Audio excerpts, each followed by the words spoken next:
Good morning. We were just a couple of seconds late getting this started, so we're going to give folks just a few more minutes to join, and then we will get going. So we apologize for starting a few minutes late, but we're just going to embrace what the day has given us, and we'll get started in just a couple of minutes.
Good morning, everybody. Thank you so much for joining us today in our final series of our positive psychology. We're not sure how many of you have attended the other 5 sessions that we've had. So this is session number 6 in our series on positive psychology.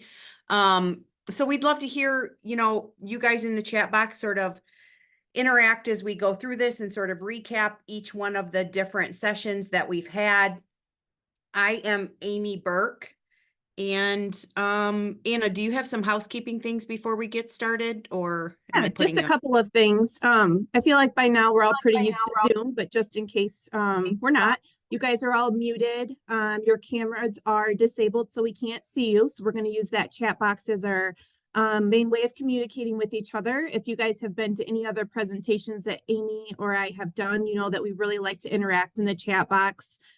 We don't like to just sit here and talk. We like to hear from you guys, hear what you guys have to say, what implementation strategies and things like that. So use that chat box. If you go to your chat box, make sure that the little blue drop down towards where you type says everyone and not just hosts and panelists. If it just has a host and panelists, then your messages will just go to Amy and myself and won't go to everyone. So just make sure that that's selected there. What else? CEs will be emailed out to you guys. Give Danielle a couple of weeks to get those out. We actually have our ICPN annual conference next week, so she's going to be really busy. So give her a little bit of extra grace to get those out. If you don't get them within 2 or 3 weeks after that, then you can go ahead and shoot her an email and let her know.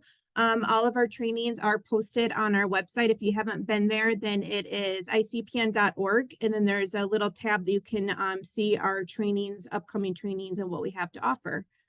Anything I forgot, Amy? That's it? I think that's it. We're gonna monitor the chat box. I see people asking about continuing ed from the 31st. You should have those. So if you did not, reach out to Danielle. Our community sessions have been averaging 300-400, sometimes 500 folks. And so it is not uncommon for us to miss continuing ed now and again. And then we're working with technology. So, thank you for being graceful, but feel free to reach out. So yeah, I think we're good. Are we ready? We're ready. Okay.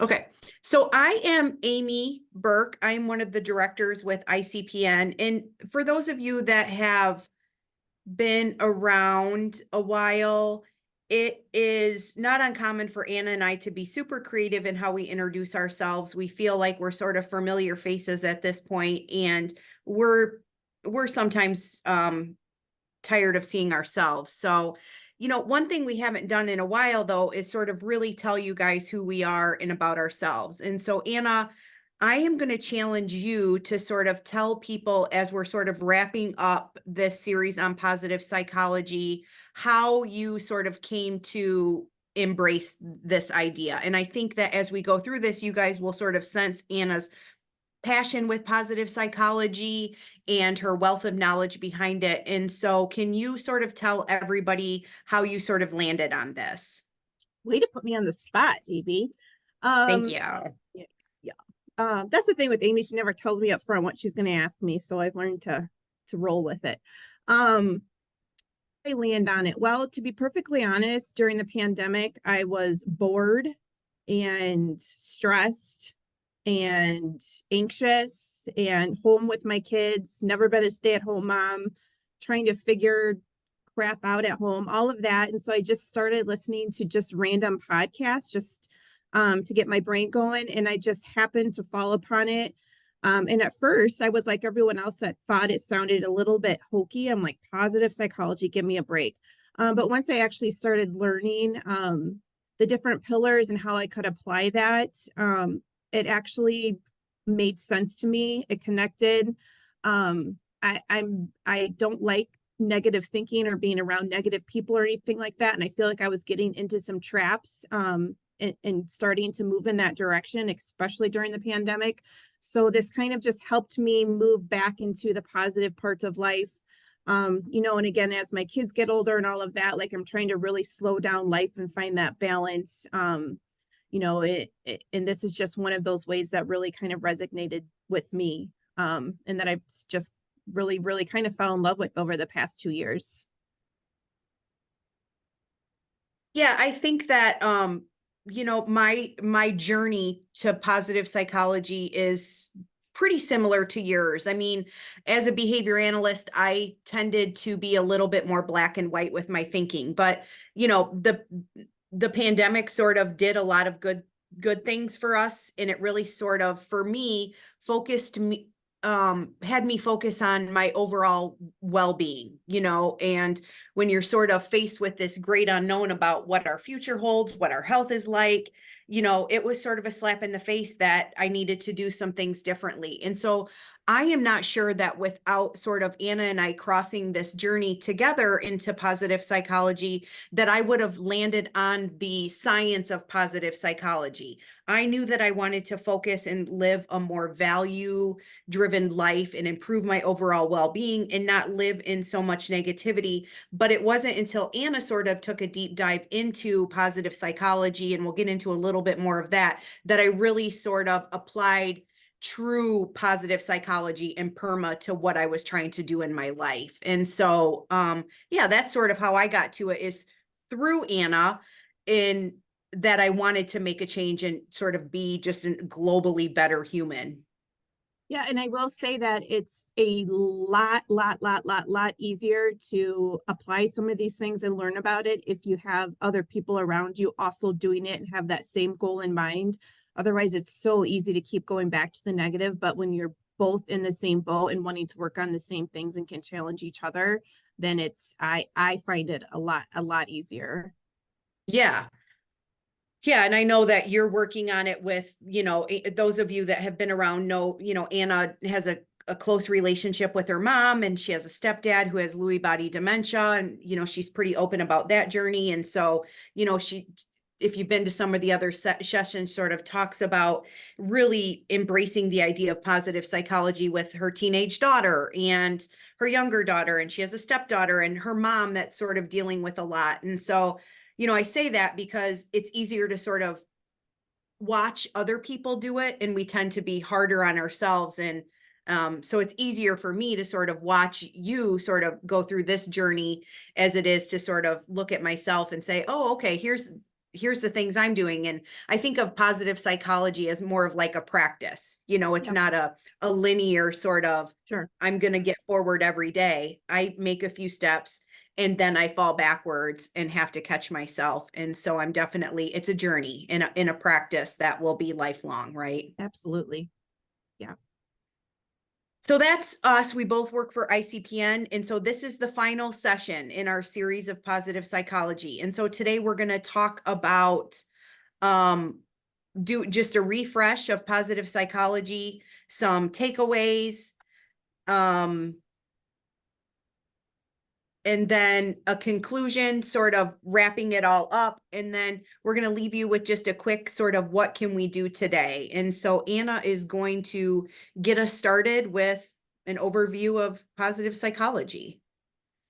I was reading the chat box here a little bit ago, and it looks like some people have attended most of the sessions, but some of them did say this was their first session with us. I'm going to try to kind of balance that between explaining what something is, but also not rehashing it too much for the people who have gone through the series. So if you have any questions or need me to slow down or go back or anything, just, throw a comment in the box. Otherwise, I'm going to assume most of us at least have some sort of idea and foundation as to what positive psychology is, being the sixth session. So it is easy to focus on the obstacles in life and what is not working, but if we look at the possibilities or opportunities. So this is exactly what Amy was just saying. It's in our nature to be negative. We're kind of wired to be negative. It's easy to be negative. We always say like misery loves company type of things, that it really is easy and not as much work to be in a negative frame of mind. It takes a lot of work, deliberate practice to work into that positive side of life. So the whole point of what we're going to go over here is that you have to really stop and understand the pillars, the PERMA model, and be deliberate in your actions. But in the end, it will be worth it. This is a scientific study. There's a lot of research behind it. So like I said, this is not just a hokey thing that we're just kind of throwing out there. So we promise it will be worth it. Amy and I have been working on a lot of these strategies for several years now. We're nowhere near perfect, but at least we do identify when we're falling back into some of those negative traps.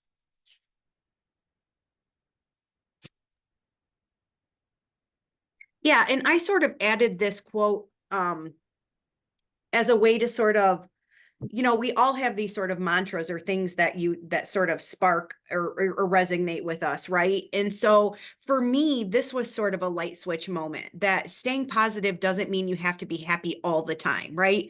It means that even on hard days or hard moments or times where I stub my toe and flip out, for 5 minutes straight, that I know that better days are coming. And it doesn't have to be days, it can be moments. We're going to talk about the power of moments. And so I think it's important to remember and go back to the idea that our life is a practice and that we need to be graceful. And there's times and moments that are going to be challenging, and that we're not going to be this ideal human being, and we're not going to live this ideal life. Life is full of challenges and hard times, and it's how we sort of respond to those and how we show ourselves grace when we fall short of that responding. And that's sort of where I'm at is, when you first sort of start this idea of living a value-based life and wanting to do things and be a better person and be more positive, I sort of had this idea in my head that the lights were going to shine, and that, there wasn't going to be cold days, right? They were all going to be like yesterday, and we weren't going to have days like today all of a sudden. But I've learned that it's okay. It's okay to fall short sometimes. And it's how I sort of bounce back and bouncing back instead of, there's this saying where if you have a flat tire, what are you going to do? Are you going to pop the other 3 tires so you have 4 flat tires, or are you going to put air back in it and get going again? And so that's really sort of where I'm at, is trying to understand that there's going to be hard times, there's going to be challenging times, and sort of giving myself more tools in my toolbox to move through those and be graceful. And so this quote sort of resonates with me. So what we're going to do is we sort of are going to have a journey through our series. And so some of you are first time callers. Others of you are, have been around for the whole session. And so as we go through these, we're going to touch on takeaways from each one of these sessions. And so our first session was way back in, I think, November, we started this series, maybe even October. I don't remember exactly, and Anna and I started with a session on thriving in everyday life. And in that session, we sort of gave a pretty extensive overview of the P, the E, the R, the M, and the A. And so we'll touch on that a little bit. And then our next session, Gina and Pam presented on flow. And flow really focuses on finding something that you like to do and using strengths and values to really enjoy life and get into flow. And so we were talking this morning with one of our coworkers came in and she had painted her nails. We're doing the polar plunge this weekend. And so she had painted her nails for the polar plunge and was all ready. And she had spent 2 hours really doing that. And another one of her coworkers was like, you spent 2 hours like doing that? And I was like, well, she was in her flow. Like that's what's meaningful to her. That's sort of how she, grounds herself. And so we put that in perspective. Katie presented on the power of relationships, and we'll touch on that again a little bit more. And that's really the importance of having others in our lives and getting the most out of each interaction and relationship that we have in life. And then Anna and I did Anna. No wonder people might be sick of seeing us. We've done 3 of these. So then Anna and I did a training where we sort of went old school and we tried to get people to think that as Generation X kids, we were a little bit more had grit and resiliency behind us. And we certainly fell short of proving that other generations have more grit and resiliency than our generation did. However, we talked a lot about how you become gritty and really sort of building a organization and culture that is founded on grit and resiliency. And that sort of brings us to, was there one other one? The power of moments. And so the power of moments talked about really getting the most out of each moment and understanding that in each moment you can sort of, take away. And I think that goes a little bit back to that quote I just showed you guys, where there's moments that we have in life, and then there's sort of learning opportunities and really sort of embracing all aspects of every moment that we have. And then today is our final series session where we're just going to do a brief overview of each one of these things. We sort of pulled out our top 10 favorite things from the series and are going to touch base on each one of those things today. You have anything to add about the series, Anna, and sort of what you've gotten out of it so far? No, just a side note that as we talk through each of those 10 takeaways that we took away, as far as the application piece of it, there's a million ways that you can apply one of the pillars, one of the PERMA models. So if you guys have ideas while we're talking of different strategies or things you can do in your personal life, your work life, with people that we're serving, if we're talking about gratitude and you have an idea of how to incorporate gratitude, anything like that, go ahead and put that in the box because we want to share the application piece of all of this. That's what's really important, is once we learn and get that foundation, then what are little things that we could sneak in our day to make our life more fulfilling. So don't be shy. If there's something you guys have in mind or something that, that light bulb went off, just share it with us in the chat box. Okay, so just a real quick overview of what positive psychology is. And if you are a first time and you haven't come to the rest of the series, I would encourage you to go back and watch the other ones. Like Amy said, we had a whole session on just what positive psychology is. So that'll give you a nice overview. It's on our YouTube channel, I believe. I don't go back and watch myself, so I think it's on the YouTube channel, right, AB? But go back and watch those and then pull out some of the sessions that interest you before you go through the PERMA model. But anyways, positive psychology. So it's scientific study about thoughts, feelings, and behavior. What's big about this is that it focuses on our strengths instead of our weaknesses. We want people to have that great life, that fulfilled life, We don't want to just live, at that neutral point. We want to move into the positive zones and not just the negative zones. So their focus of positive psychology is actually three different things. It focuses on our positive experiences, which is those things in our life that happen, and taking the time to appreciate that. So happiness, joy, love, things like that. And then it's also taking in consideration positive states and traits, which Amy and I talked about a lot, about resilience and grit. We'll talk about that again today. But having that compassion and that gratitude creates a more sense of well-being as well. And then the third one is actually positive institutions, which is the application of these and how you can apply them to your organization and things like that. So once you get a good foundation, you're able to get some of these things rolling in your life, then I would challenge you even farther to then figure out what it is you can do to apply some of these things into your organization to make your culture better, more value-based and things like that.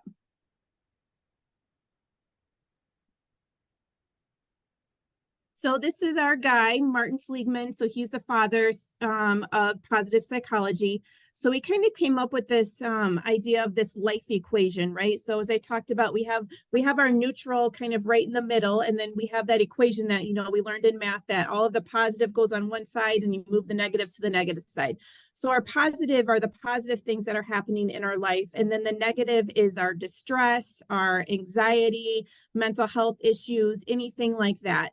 And what happened is, many decades ago when we were coming into psychology, we really started looking at those pathologies, what was wrong with people, the disease models and things like that. How can we get therapy looking at schizophrenia and bipolar and all those things, which is amazing. We need those, but we kind of forgot somewhere along the way that once we got back up to that neutral zone, how do we move back into the positive? So what positive psychology did is it gave us, an overall well-being of how we could move into those positive states once we get everything else, back into that neutral, and how we keep moving over there. So it looks at our psychological health, our psychosocial, things like that, and our well-being, and how that really creates like a well-rounded big picture for us.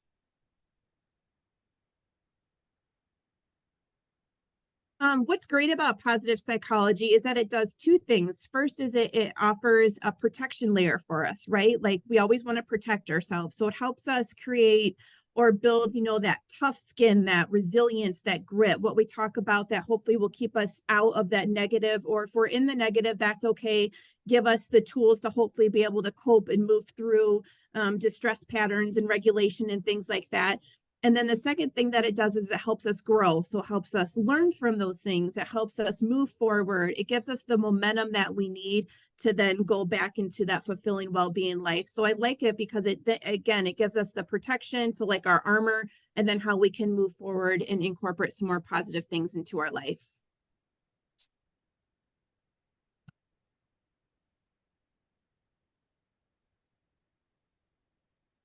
AB, go.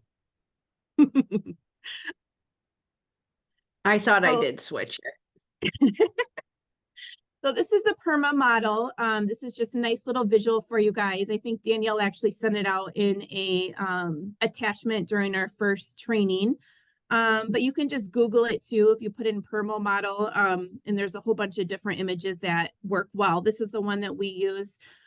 So basically, these are the 5 components that help us pursue an intrinsic life, contribute to our well-being, give us those positive outcomes. And then hopefully once we get good at it, then we can get all 5 of these things going at the same time. And that's where we hear that big buzzword of flourish. So flourish basically just means that we're taking, the PERMA, and we're working on those all simultaneously at the same time to hopefully create, again, that well-rounded paradigm to look at. So when we say like we want our individuals we provide services to flourish, these are the things in their life that we should be really focusing on and trying to create a more satisfying life. Yeah, and I think that that's sort of an important the circle around as we go through this is really focusing on and thinking about we're a part of this right? But we also want you guys to challenge yourselves and think about the folks that we're serving and how, valuable and meaningful their lives are. And sometimes we do this, when you said that, I thought about the activity that we do sometimes where we challenge folks to think about, sort of their perfect weekend. And then sort of, Anna's is that, she would get up, she would go for a walk, she would, binge watch some TV, her husband would cook her dinner, and then we sort of bring that around with, the folks that we're serving, what sorts of things do they have control over? Can they really do the things that they want to do in last minute? And what are the barriers to that? And so, when we talk about flourishing and, um, you know, really think about how we can empower the folks that we're serving to flourish and how we can help them sort of live this perma model of well-being, and what are the barriers to that and how can we overcome that. So that's when I bring that up because that's also, something that I'm challenging myself with is, really applying this to other aspects of our lives as well. Yep.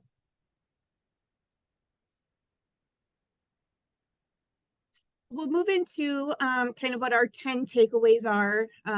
We just kind of picked 5 each of our favorites that have been going through the series. Again, you can have tons of different takeaways. You can have different applications. So I see people are already putting some different things that they enjoy doing in the box, which is when you're finding your flow. So we'll talk about that. So like I said earlier, just keep putting in the box different ideas that you guys have as we move through these. Okay, so number 1 is focusing on strengths. So strengths really are the very core of the agenda of positive psychology. So if you start reading any books on positive psychology, it almost always starts out with a chapter on strengths. What it does is it encourages us to have that meaningful goals that create the best versions of ourselves. So, in getting into the research, there's tons of research that continuously demonstrates that our strengths are associated with higher levels of well-being. And this isn't just the hokey, like, what are you good at type of thing. I mean, that's a good start, but it really is identifying what your character strengths, your personal strengths are, and then matching your life up to it. It shows that it gives us more fulfillment, more enjoyment, our well-being is better. So it's really important to do in our life, in our professional life, and when we're providing support to those around us, is identifying what those strengths are, which is your capabilities and your values. So a lot of people, when they think about their strength, they'll say, I'm good at this or something, but you have to also take in consideration your values and what's important to you, and just kind of be conscious and make sure that they're aligning with each other. And it's okay if you haven't done this before, but what we're going to move into next is just that first piece of the value of strengths and identifying what your strengths are. So go ahead and go to the next slide. Aye, Captain. Aye, AB. So this is just a list here of some character strengths, we could call them. And again, if you Google it, there's tons of lists and things. This was just one that looked good to me. So Amy doesn't know that I'm having her do this yet, but if you haven't done this before, it's really important. So just take a minute and look at this list. And I would like people to do it also who are on the call, and write down 3 of them on here that really reflect who you are as a person. Just think real quick, look through them and write down 3. You want me to do this? Yep. Yeah, okay. Yep.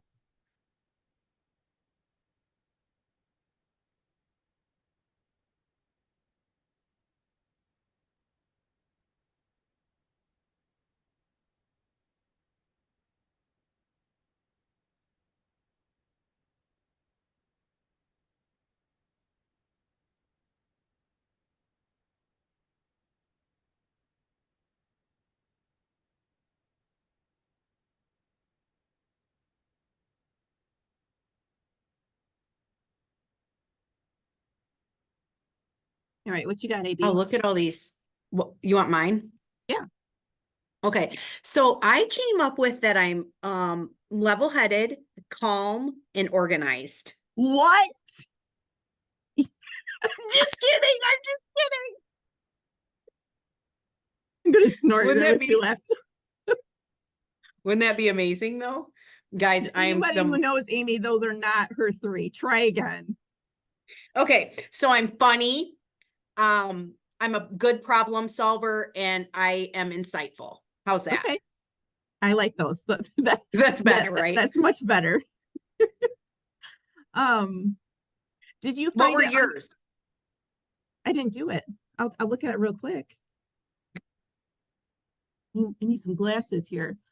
Um, I would say I'm calm, mindful, creative. I'm just kidding. I'm not creative.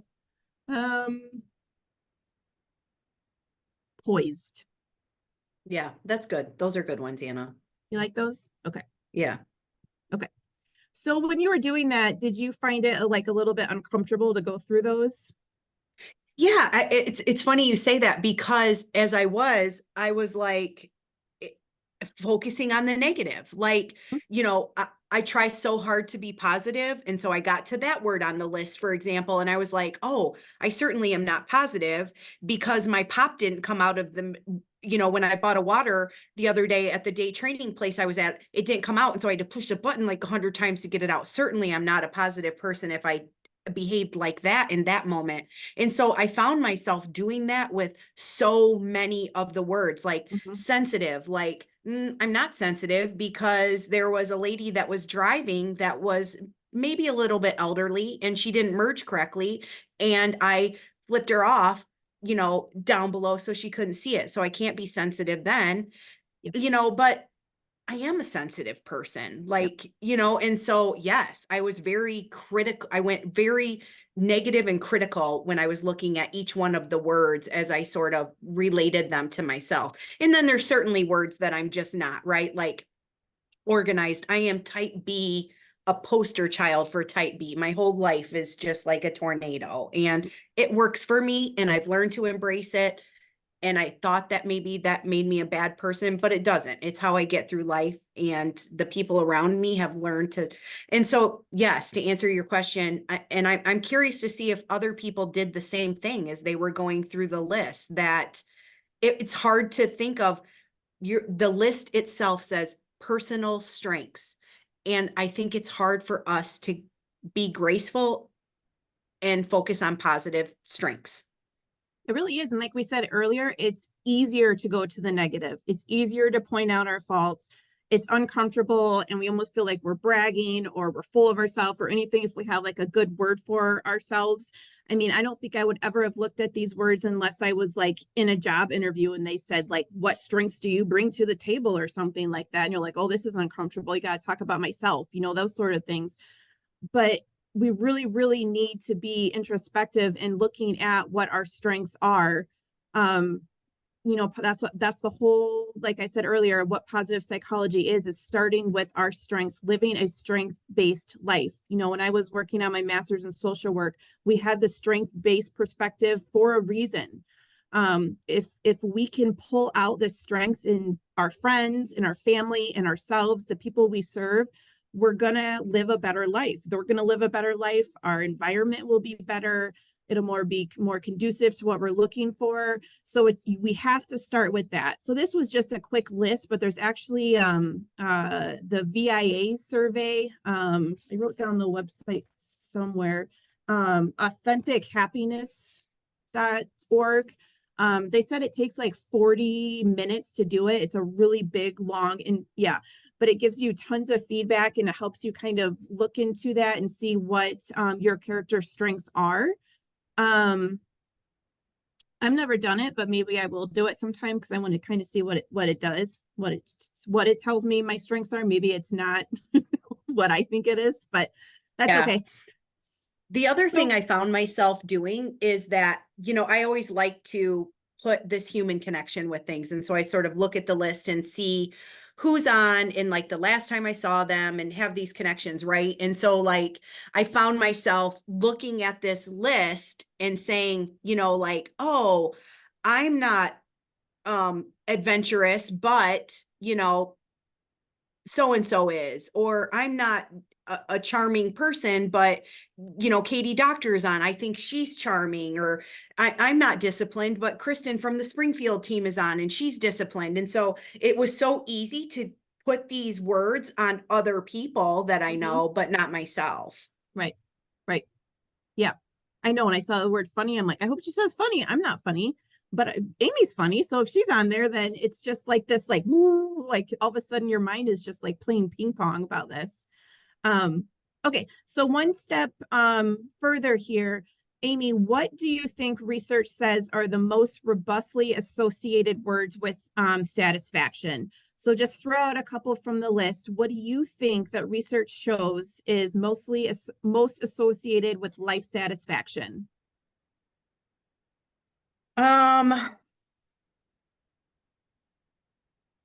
Thankful, grateful,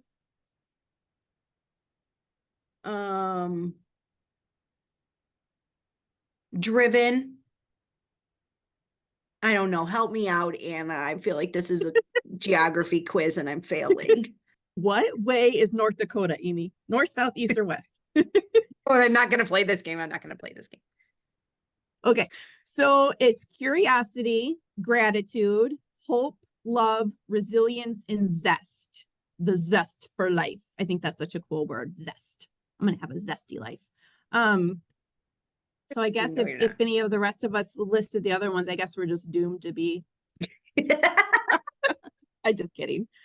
So then what positive psychology tells us to do next after we identify those is then think about your job, or okay, let's take job to begin with. Amy, are your personal or your strengths, do they align with your job and what you do? So kind of, yeah. I mean, funny, maybe not, but we certainly have to find humor in some of what we do, right, guys? Like this is a hard profession, and man, if you don't find a little bit of humor in this, a problem solver, definitely. I feel like that's, there's so many problems that we're faced with every day. And then insightful. I really sort of, yeah, I definitely think they do. Yeah. Yeah. So think about just someone else who's kind of the opposite of you. Like Amy said, I talk about my mom all the time, dealing with my caretaking now for my dad with dementia. And my mom is very black and white. She's inflexible. She was an accountant for 30 years. So some of the words that she would describe probably for her personal strengths would not align with caretaking, right? That's why she's struggling. And we've kind of also just found the humor in it and we're learning along the process. But she really, really struggles with her personal life not aligning with what her personal strengths are. Now, that's okay.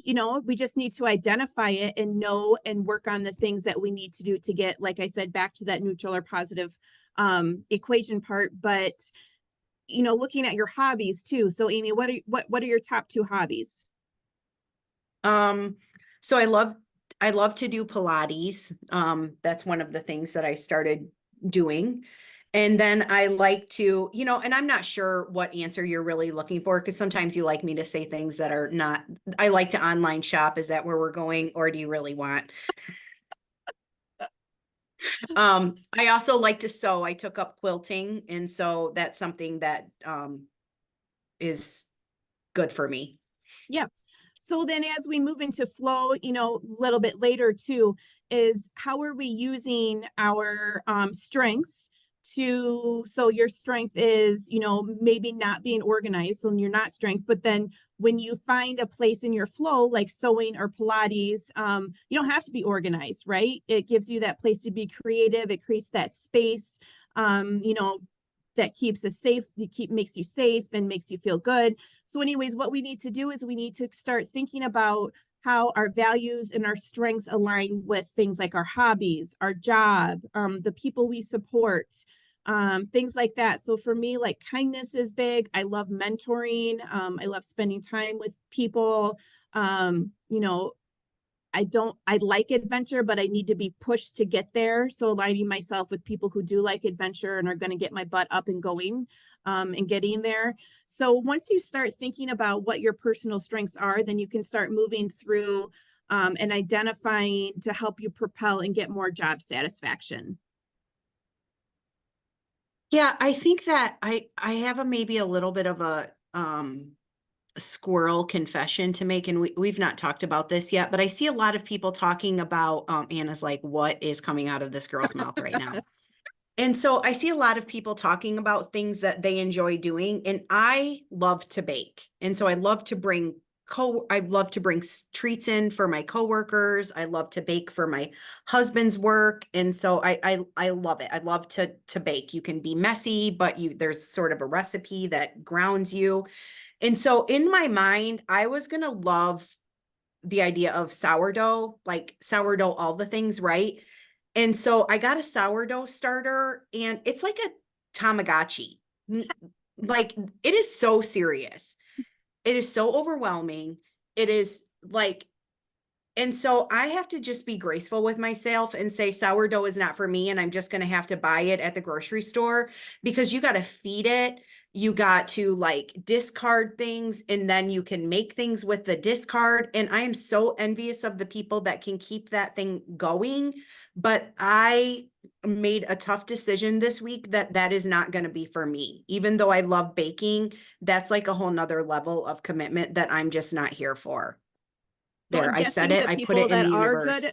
I'm guessing the people that are good at this sourdough craze, because it's like everywhere right now. I feel like it's like the thing to do sourdough now, is level-headed, patience, those sort of things. It has to be like that, those sort of people that are enjoying this, because I'm the same way. I probably would have thrown it out the window on hour two, I just, Mm-hmm. yeah. So I can appreciate there are people that are validating me in the comments that they killed theirs in a very short period of time, and that they feel the same way. And I am, thank you, thank you, thank you. Sometimes we just need validation, that because social media tells me I should be able to do it, Mm, right? yep. Can't. Yep. Okay. Yeah, I mean, over the pandemic, I can't even count how many like hobbies I tried and failed at. And my husband almost made it like a joke that he's like, your ADHD is not going to let you like that one. And it's like, I just kept like buying stuff and just like moving on to the next, because I almost felt guilty that I couldn't find a hobby like that other people were doing and find that flow. Um, we've got a lot of sourdough comments here. I know. And so I'm saying it's a thing. It's a thing, and the world This, tries to tell you that everybody can do it. And I'm here to tell you everybody cannot do it. okay, this person said Amish friendship starter is much easier. Try that one. Okay. Okay. Hold on while I write it down. See, I'm so easily persuaded. What is it? An Amish friend? It's, oh, that like Amish friendship bread. Yep. Man, I bet it's good too. Okay. Okay. Okay. I'm up. I'm up. Positive emotions. And so that was sort of our next takeaway that I wanted to talk about. And so positive emotions are really just so much more than what you think of when you think of positive, right? That we should be happy all the time, and that things are going swimmingly, and there's no sort of bumps in the road. And if there's a bump in the road, it's bad. It's so much more than that. It's it's it's more than just a happy state of mind. It is something that allows us, when we sort of practice it and experience it, to expand our bandwidth. Bandwidth is sort of a buzzword right now in terms of our what we're capable of holding on to. And so Barbara Fredrickson really sort of, she was also one of the people on the ground floor of this positive psychology movement, if you will. And so she did a lot of research and introduced this theory on broaden and build. And she discovered that certain emotions, and when you think of certain emotions, we're talking positive emotions, that love and joy and pride and contentment, those, when you experience them, really sort of have the ability to broaden our personal resources. And so our bandwidth. And so when we're happier, the majority of the time, we sort of grow and we have more sort of inside of us to give out. And so one of the things that we talk about here in our office is our cup being full. And so, when you sort of experiencing things like happiness or contentment, and however that happens, maybe it's from your sourdough starter, maybe it's from Pilates, maybe it's from going for walks with your sister, whatever those are, those things sort of bring you contentment and joy and increase your bandwidth, your personal sort of resources, if you will. And then on the flip side of that, the research sort of shows that when we dwell on negative emotions such as resentment or frustration and anxiety, our action bank or our bandwidth is significantly reduced. And so that seems like common sense, right? But we can't sort of consistently seem to make that shift within us. And so our attention and options, when we focus on those negatives, become extremely narrowed. And think about times where maybe we've resented somebody or got stuck in a rut and we can only focus on the negative. It sort of pours from our cup, right? And it decreases the ability that we have to focus. And so I want people to really be able to take away more than just positive emotions are this momentary sort of fleeting good feeling. That's true. That's true. However, over the course of time, positive emotions really offer us this new and improved problem solving ability that in turn then in terms of bringing this full circle in our job, it boosts our creativity, it increases our well-being, and we start to see those benefits both inside and outside, right? So personal and professionally, helps us puts our lives in a place where we can take better advantage of opportunities as they arise. And so if we look at these in terms of positive emotions, it gives us options to positivity, it feels good. And so when we talk about emotions such as joy and hope and gratitude, it makes us feel good now and in the future, right? And so if you've ever had like a really good sort of string of events or a vacation where you're, joyful and happy and you come back and you're feeling refreshed. And then the more you sort of do that, the more you're stringing those sort of positive emotions together. Positivity has the ability to change the inner workings of our minds. So in the very literal sense, we swap bad thoughts and emotions for good thoughts. And then it gives us opportunity rather than limitations. It allows us to transform our future. And so over time, these fleeting positive thoughts build up and gives us more sort of psychological resources, ultimately making tomorrow a better day than yesterday, right? And so it's about, like we talked about, a practice. And so it's certainly not going to be perfect, but the more that we experience positivity, the more personal sort of resources we have. And then this seems like common sense, but positivity also then reduces negativity. And so negative emotions, anger and fear and resentment are bad for our health. We know that. We know that stress and all of those things weigh on us and doesn't feel good long term. It increases our blood pressure. It releases stress hormones. However, the exact opposite is true of positive emotions. It decreases our stress hormones. It decreases our blood pressure and allows us to live sort of in a more neutral state, if you will. But positivity has a tipping point. So there's this association between positivity and that the beliefs sort of aren't linear. However, small changes can experience our positivity and sort of significantly improve how we react to situations. And so if you think about, those of us that have been on a journey sort of to live this value-based life, I am able to sort of recover from people having those moments, right? I stub my toe, and previously it would take me a longer period of time to sort of bounce back from that. Now, I don't know that ever in the history of ever will I stub my toe and be like, that's okay. That feels good. I think I will always go from 0 to 60 in no time flat.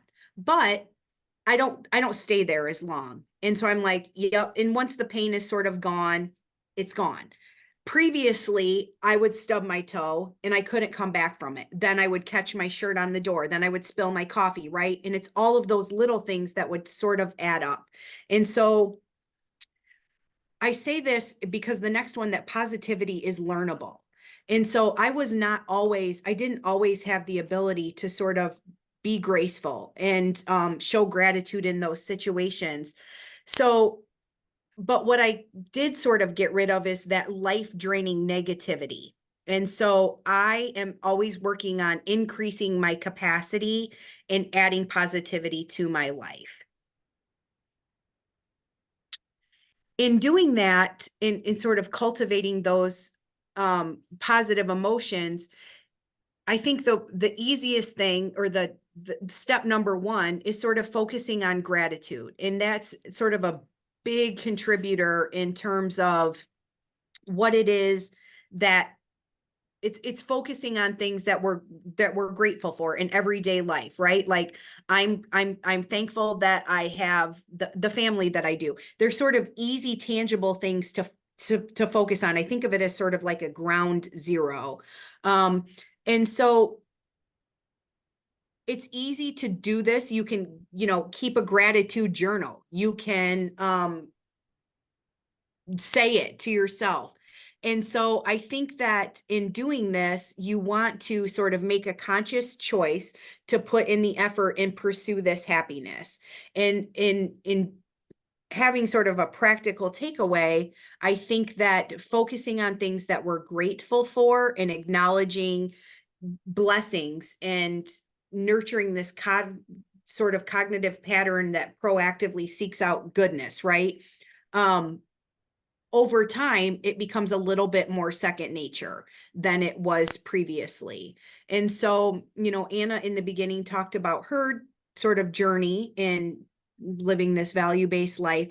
Do you, Anna, feel like over the past 3-4 years, and it's been that long since we've been doing this, do you feel that it's easier to be grateful now than it was 5 years ago? Easier. And I think it's exactly what you said, that it's just the practice in making it part of your life. When I go to bed at night, I close my eyes and I think about things that I'm grateful for. Even last night I texted my mom at 10:30. I couldn't sleep and I said, I love you. I'm grateful for you. She had a bad day. In the morning, I try to think of it right away before we start running around the house like crazy people trying to get the kids out the door and things like that. So I think because I've made it, practiced it, then I can use it more like when it's game time. I talk about that a lot. So when it really comes down to it and I need to stop and be gracious, then I have more tools to be able to do that.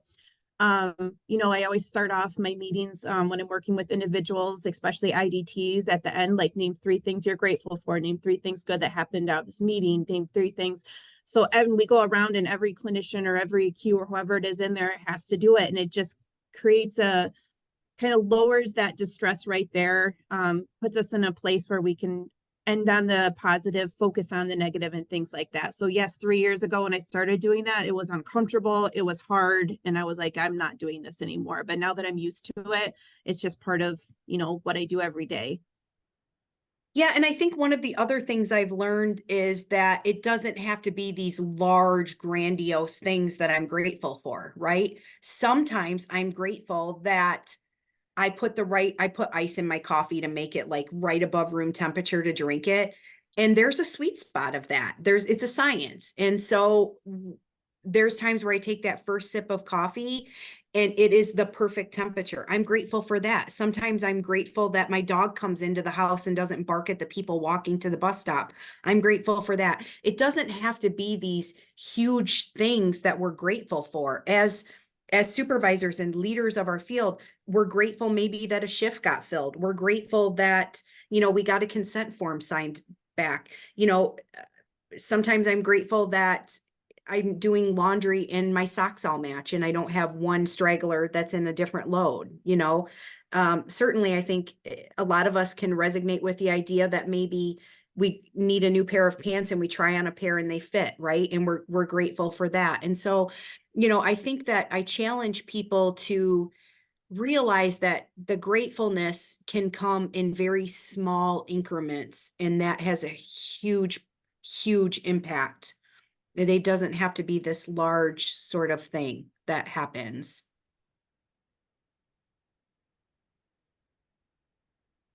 Well, that's me. I'm mindfulness, right? Okay, mindfulness. So this is another one that when I started doing it, it was so hard. I remember I was doing my supervision hours with Kim Shantz and we were practicing this and she's like, just practice when you're brushing your teeth. And I would do it and my mind would go and then I'd come back and my mind would go and I'm like, Kim, I can't do this. And she's like, keep trying, keep trying, keep trying. And over time I figured it out.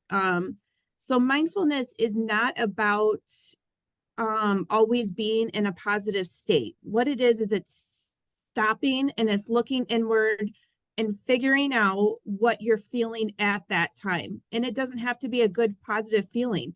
You can say, okay, stop. Okay, I'm really frustrated or I'm really anxious. It doesn't have to be this positive thing all the time, but looking inward and figuring out what it is you're feeling at that time.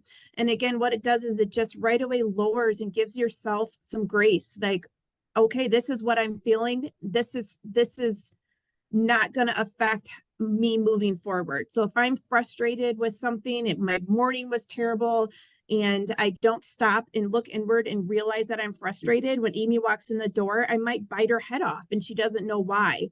But if I can stop and identify what it is, and it helps me with those future relationships and things that come up during the day, that I can just be more conscious and make an effort on. This is something that I work with. I do consultative work with individuals, and this is something we work on all the time. Whenever we start a session, we stop and we identify what it is they're feeling. It can be the rating scales. It can be pictures of people with different faces. If they're able to express, then we do that. But what it does is it just then kind of sets the tone. Okay, so we've identified that you are feeling bad or sad or whatever it is. And then we can work through that and then we can get a session done and move forward. But if we don't stop and identify that, then it's going to leak into the other things that we talk about throughout the session. So I spend a lot of time teaching mindfulness and just stopping and seeing what it is.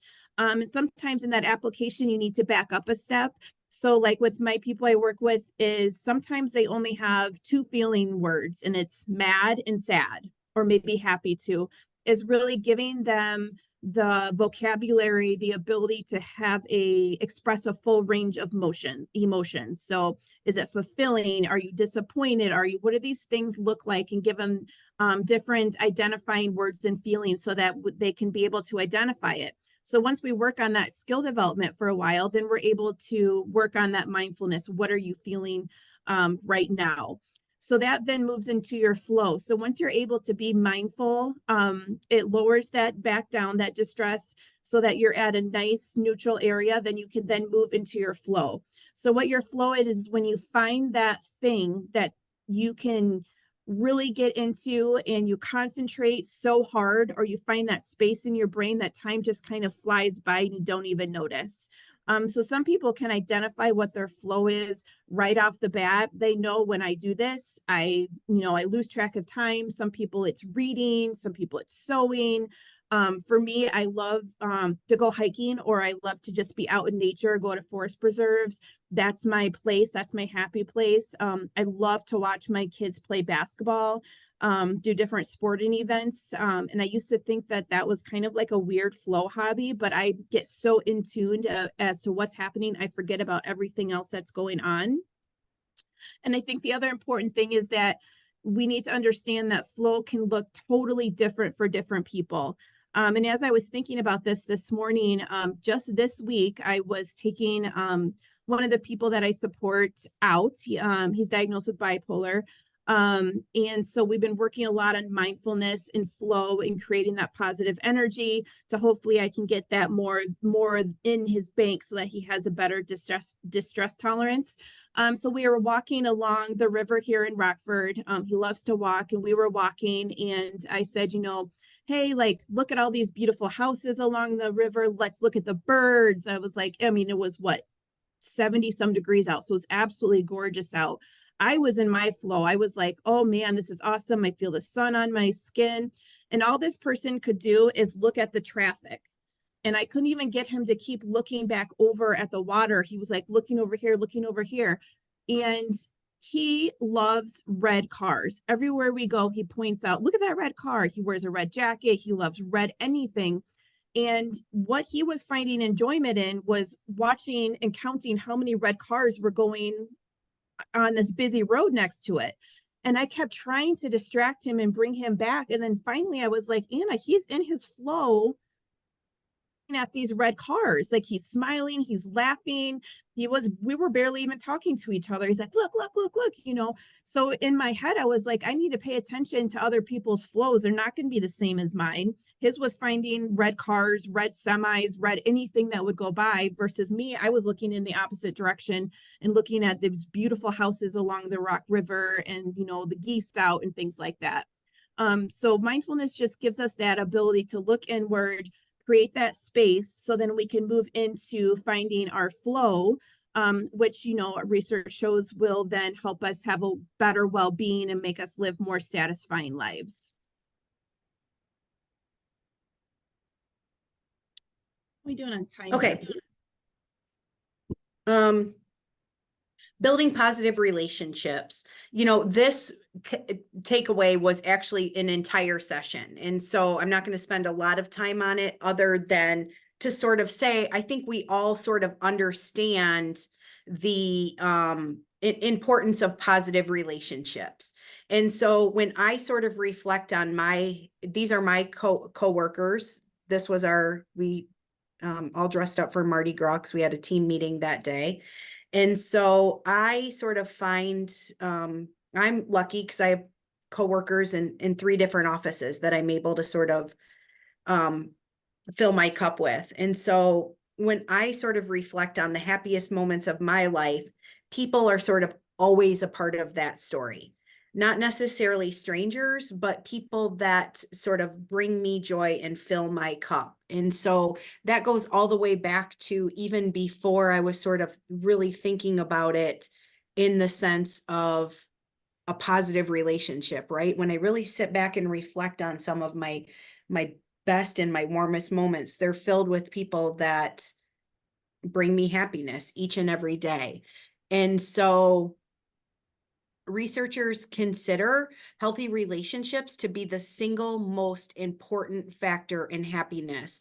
And if you really take a deep dive into positive psychology, you'll find that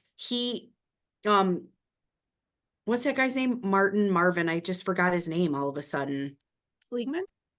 Yeah, he identifies sort of these top 5 things in relationships. He argues is one of the top, if not the very most important aspect of positive psychology.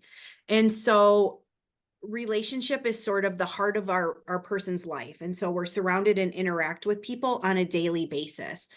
And so I encourage you to sort of commit time to your families and friends and really truly at work and find ways to build these authentic and loving connections with people,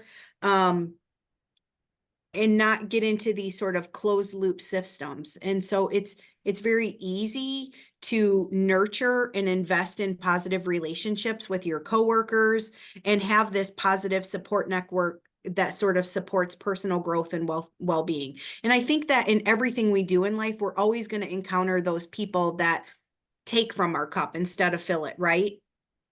And I don't know that we're ever going to get away from that because not everybody is on the same journey that we are. But what we can do is go back to the idea of living sort of this value-based life. And if somebody takes a little bit from your cup, it's okay because you have a little bit of reserve left, right? And if we're really sort of nurturing those relationships, the majority of the time, it's not going to be as big of a deal. We're going to have sort of the bandwidth to take that. The next one is really having this growth mindset. And so the idea is that mindsets are beliefs about ourselves and our most basic quality. And so positive psychology says that you want to live life with the idea that those sorts of things can be changed. And the idea that your intelligence, your personal character, your sort of basic qualities, your ability to feel happiness and joy and contentment are growth, that we have the ability to sort of change that, as opposed to having a fixed mindset where your intelligence, your personality, those are fixed traits and we can't change those. And so the idea with having a growth mindset is that we can learn from other people and that we can persist through hardships and that we can sort of become a master in our field, whatever that is. And I think we agree that for me, that is not going to be sourdough making. But there are other things that I am good at that I can offer people and contribute, and that I can embrace challenges and take risks. And so, Anna mentioned earlier that she sort of loves adventure but needs a little bit of push to get out there. And so if you know that about yourself, you can have this idea that you can sort of free your mind and accept people, challenging you and embrace that. And so that's one of the things with a growth mindset is that you are going to be far more level if you embrace the idea that change is possible. Okay, resilience. So Amy and I did a whole presentation on resilience, so we're not going to spend too much time on this either. During that, I talked a lot about stress and how high stress will create a takeaway and make our resilience really low. And then when our resilience is low, it makes us behave, react, and do things in a sometimes unhealthy manner. So really paying attention to your stress levels. Stress is okay. Stress can actually be a catalyst to make us do good, to give us that adrenaline we need to move through things. But we need breaks from those stress. That's the big thing. So that's when we talk about hobbies, finding your flow, being around people that matter, all of that, because stress is okay as long as we come back down and it looks like this throughout the day and not always this steep increase. We don't want stress from the minute we wake up to the minute we go to bed at night. So that's when we need to practice mindfulness and coping strategies and things like that. So, the more mindful we can be and the more we can get our stress tolerance, increase, the better resilience we can have. And when we have a lot of resilience, then we can take on challenges, we can adapt better, we can have healthier mechanisms, we can deal with people better. It really is just having that extra tool in us that can make us move through those challenges. So like I said, stress is fine, challenges, barriers are fine, but we have to be able, to be able to get through them and not throw us that far off the trajectory. Life doesn't get easier or more forgiving. We get stronger and more resilient. So like we said, there's always going to be stress. There's always going to be a lot going on, and that's okay. But if we just keep getting more resilient and keep working through our problems, then we'll be much better off.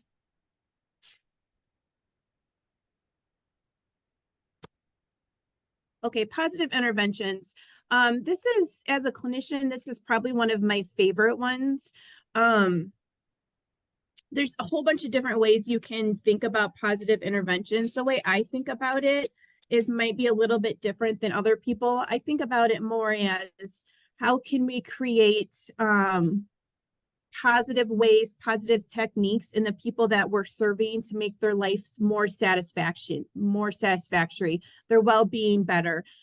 So like I have a couple people, I'm thinking of one in particular that has borderline personality disorder, and we know that can be very challenging, can have toxic strains on people, that push and pull is constant.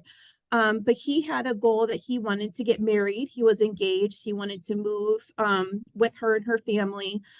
So throughout the last year, him and I have really worked on creating interventions and working on things that are in line with his goals, with his values. So for him, it was moving out there. So we knew that we needed to improve his communication.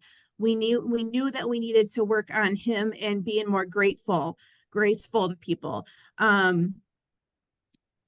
Work on him recognizing when he's pushing people away and when he's pulling. And he had the ability to do all of this. And we worked an entire year on a lot of these skills. And he's at a point where he is able to communicate with his fiance when he's feeling frustrated. He can take that feedback when she says, you know, you're doing this and I don't like it, I don't appreciate it. So really working on those different skill sets that we can have, and those are positive interventions because we're increasing those skills so that it moves more towards and what is his alignment with his values and his goals. So really thinking about the people that we're providing services for, especially in their behavior plans and stuff, we're not looking at just decreasing a problem behavior. We're looking at putting in these interventions that are going to make their life better. You know, whether it's dating, whether it's having better relationships with their family, whatever the barrier is, we need to teach these skills so that we can break down those barriers and make their whole life, their well-being better.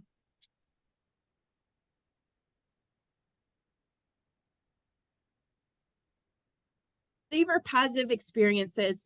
What this does is it just helps us slow down. So like I said, when we were on that walk and I was trying to, you know, like, let's look at the geese and the houses. What do we smell? We smell someone was burning, you know, we were touching the trees and the things were budding, things like that. That's just creating this space for us to slow down and be mindful and appreciate things around us. So when you use your senses, it just gives us the physical, the sensory, emotional, and social aspects of what's going on around you. The other thing with savoring positive experiences is it really helps us celebrate the big and small moments, you know, taking that time to really appreciate and call people out for things that they're doing good. You know, Amy, that was really awesome the way you did this, or, you know, I'm really grateful that you did that. Show them that you're appreciative and you care, because those create positive experiences for other people as well. So we need to identify those, really take a minute, slow down, slow your life down, put the brakes on, and start really looking for those small little victories, small moments, especially in the field that we're in. It's very challenging. It can be negative at times. So really stopping to appreciate and celebrate things that can fill our cups up. Yeah, the next one is knowing our why. And so I think this is important because between the idea of there's this quiet quitting that's happening or the great resignation, employees really truly have reported the lowest job satisfaction in over 20 years. And I think there's a lot of reasons for that. More and more people are sort of willing to sacrifice job security to find something that aligns more with their values. And so one of the things that I encourage you to do is sort of understand your why.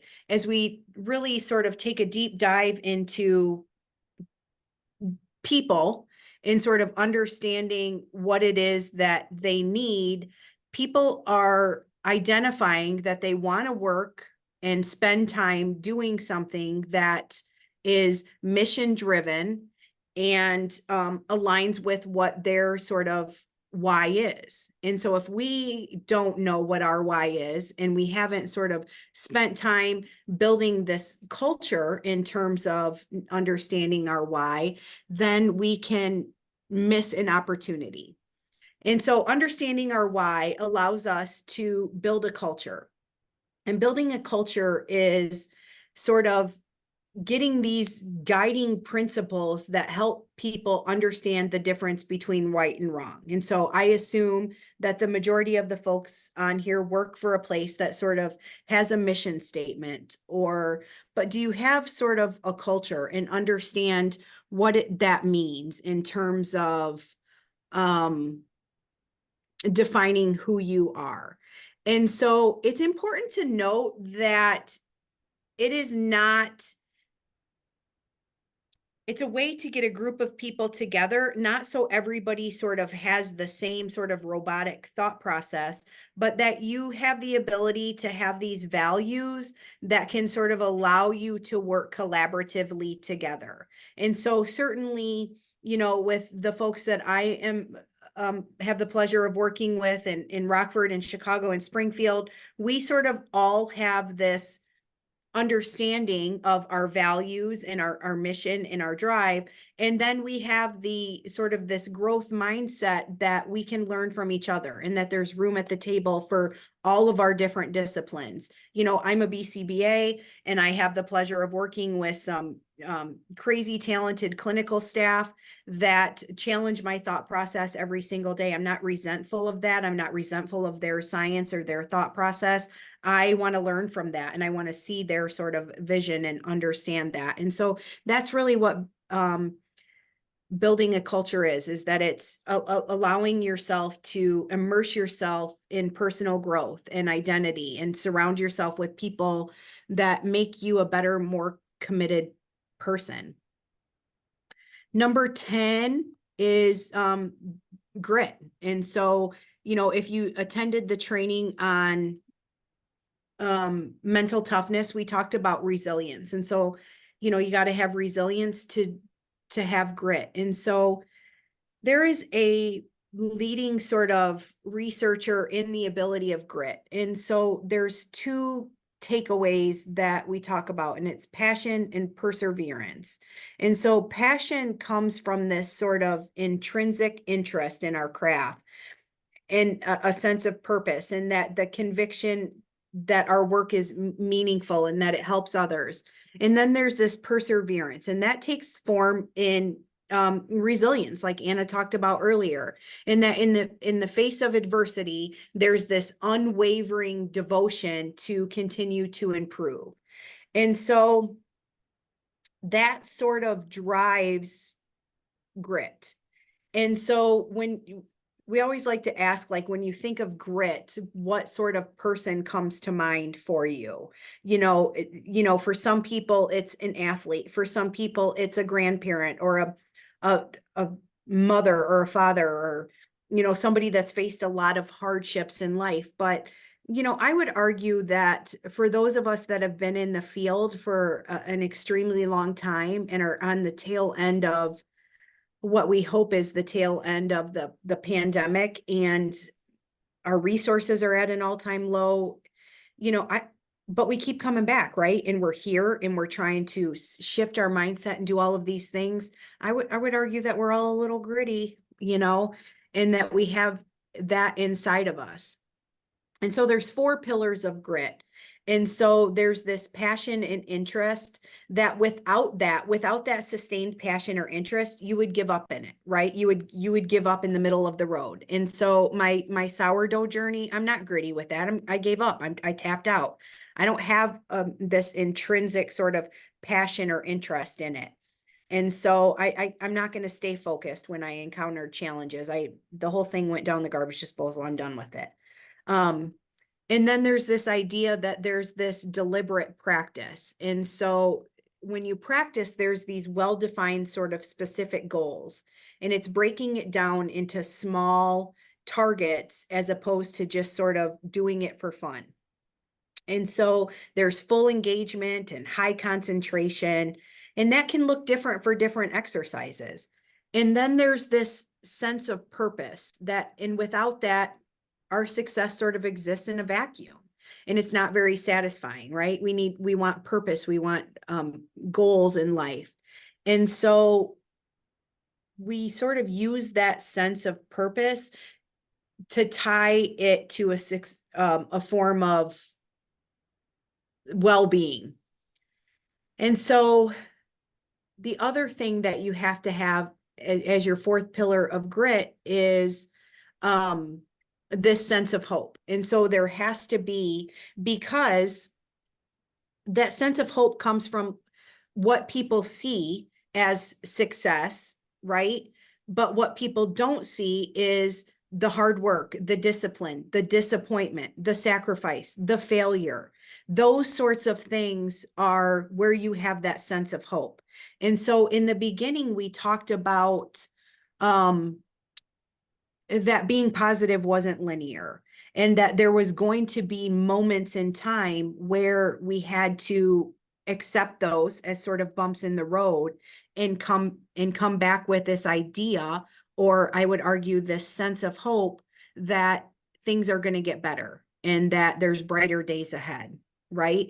And so I would argue that everybody is on this call. Sure, some people got on just because you need a couple more continuing ed, but there's a lot of comments in the chat box and there's a lot of engagement. And I would argue that there is this sort of sense of hope that things are going to get better, that our resources are going to sort of turn around, and that we can possibly be a part of that. So practical takeaways that we can sort of do today, when we talk about positive psychology, and this, we sort of put the bow on this series that we have.